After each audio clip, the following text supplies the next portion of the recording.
Narinig mo na ba ang nangyayari sa pagitan ng Israel at Iran? Bakit nga ba sila laging nasa gitna ng tensyon?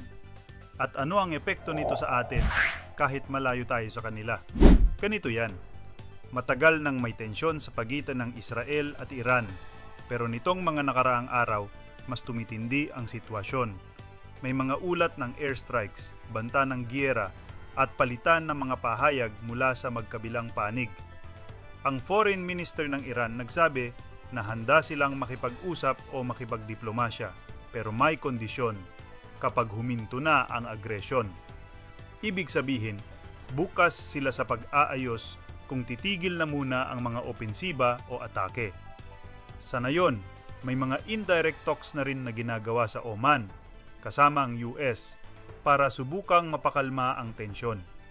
Ngayon, baka iniisip mo, anong connect nito sa atin? Malaki ang epekto nito.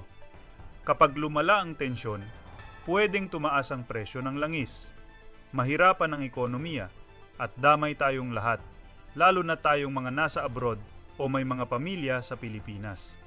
Isipin mo, bawat gulo sa Middle East may epekto sa gasolina, bilihin, trabaho, at kahit sa kapayapaan ng mundo.